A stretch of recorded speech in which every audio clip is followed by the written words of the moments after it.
What's up, ladies and gentlemen? It's Brennan. I'm BManX45, and today we're coming at you with another video. We have a hobby news for Star Wars Legion. We got some more Legion news. This one was at the end of the month here. I missed this one by a little bit here.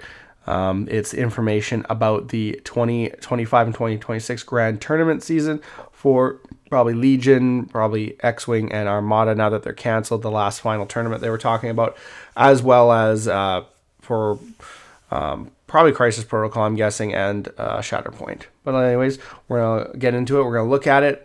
We are expecting these two expansions in this month sometime. I think the release is around the 18th. So hopefully we'll have them close to release so that we can show them off to you guys. The new Riot Control Squad and the Rebel Sleeper Cell. I still have so many things to build. I've just been so busy and haven't had a chance to build much of my stuff. But probably around once I get cleaned up for Christmas, I'll be able to sit down and just build and paint, and it'll be good. So I'm excited for that. But let's get into it and let's talk about and see what this news about the Grand Tournament is. And hey, if you enjoy this type of content, be sure to smash that like button, comment down below. We'd love to hear your thoughts. Subscribe to the channel and hit that bell for notifications so you don't miss a single minute of the fun. All right, so as we near the end of 2024, we are getting ready for the 2025-2026 Grand Tournament season. We are excited to announce submissions will be opening up in November for next year's season, and we're looking forward to hearing from you. The season will run from June 2025 to May 2026 and will include events in countries around the world. We are creating Grand Tournament prize kits and will be supporting Star Wars Legion, Shatterpoint, and Marvel Crisis Protocol. So, okay, this is just the general tournament season. It's not like the Worlds or anything like that. If you're interested in hosting or attending an event, please read the details below on how to submit. We'll be accepting applications through Google Forms for the Grand Tournament starting on November 1st and closing on November 22nd. There are details about the selection process below, which should be noted by organizers interested in applying. When submitting an application, be sure to provide a complete and detailed response so that our events team has the best possible understanding of what your event has to offer. We look forward to receiving your application. The application selection process for tournament organizers. The base requirements for running a grand tournament are: the event must be held in person at a legitimate public venue. The event must be open to the public. The event must have at least 32 players per game line they intend to support. The event must be held between June of 25 and May of 26. Events must have at least one dedicated event judge per 16 players. Judges may not play in the event. Events must follow the ground tournament rule packet exactly and in its entirety. This will be provided during event vetting in November/December. The events must be able to provide terrain and tables following the guidelines specified in the Grand Tournament Rules packet, and details will be provided upon selection. Details needed before application submission in November. Applications will be accepted from November 1st through November 22nd and will follow up communications happening in late November and December. By the time organizers submit an application in November, they should know the event venue. Is the event happening at a convention or other named event? The date of the event, the game lines that are applying to run, attendance caps for each event, not to exceed 96 players. Will the event be associated with a retailer? We look at each application individually first and then in comparison to others from the same region. There are lots of factors in selection, but we do want to provide a bit of framework for metrics that are generally favorable. We will favor events or organizers that have complete and detailed applications, can support all three game lines. Screw you guys. Are taking place at a convention or other multi-day event, can support 64 plus players per game line, have a track record of good tournaments that actively support the community.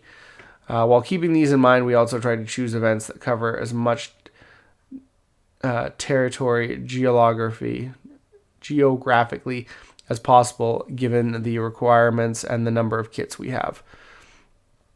Grand Tournament support for the 25-26 season will be capped at 96 players per event. The prize kit will include participation prizes, 2 non-foil alternate arts, and 6 dice. Top 8, 3 foil cards.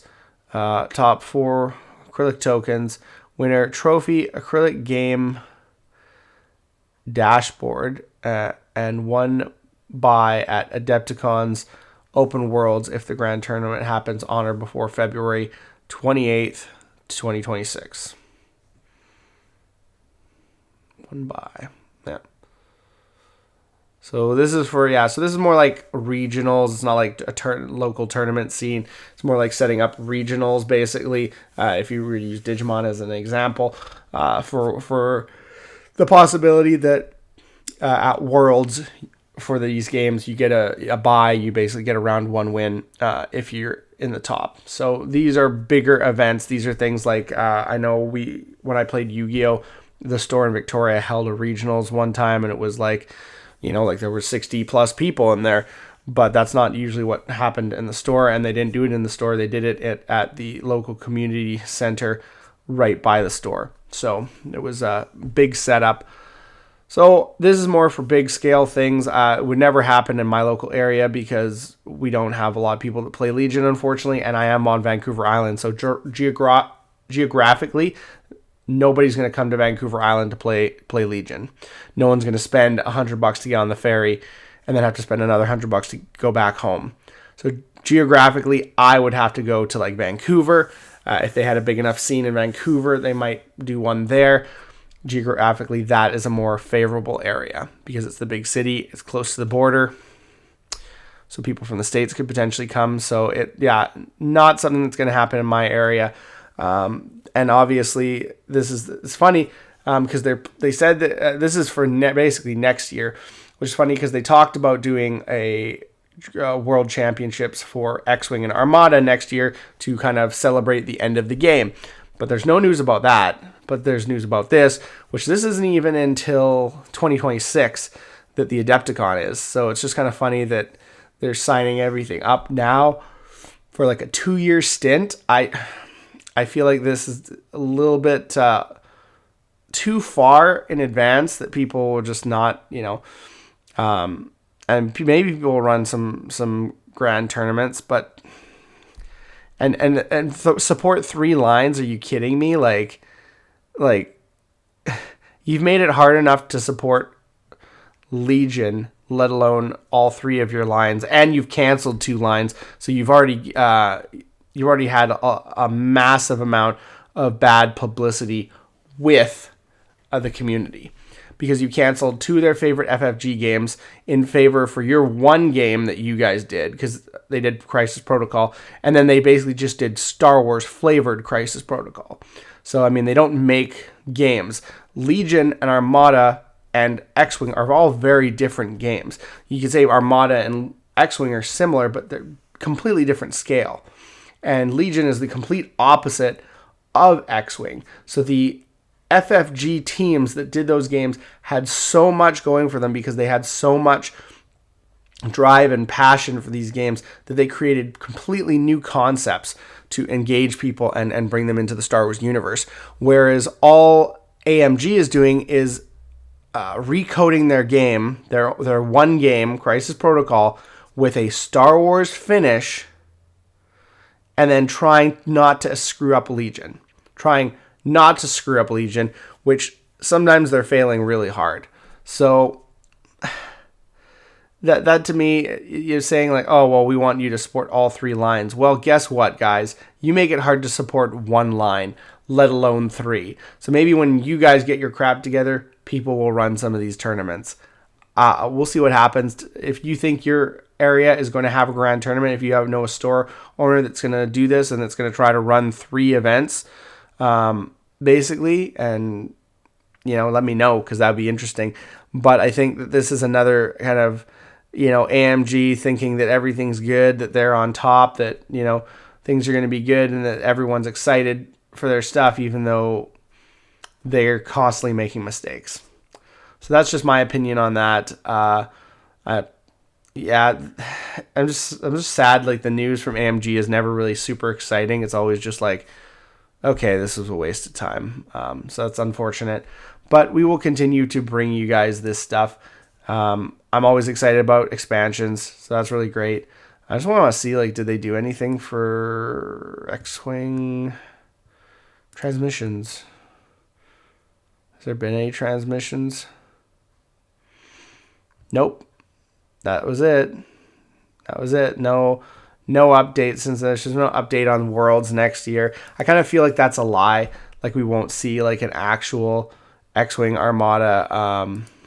You know, we won't see a real Worlds like they promised. They'll just let it fade into the, you know, they just want to let it like fade into the dust and like, oh, when did we say that? Oh, it was on the Star Wars page. Oh, we took that down. I'll have to check, but I don't think that was on there. So yeah, I just feel like that's kind of the way that's going to go. But we'll see what happens. Let me know your guys' thoughts down below. Are you excited for the Grand Tournament season? Do you think this is another AMG misfire? Maybe it is, maybe it isn't. We'll see. There's been so many different things going on with them lately. I can't keep it all straight in my head. But anyways, looks like that's all the time we have for this video. Thank you very much for tuning in, and we hope to see you in the next video. As always, have a wonderful day. And that's all for now, folks.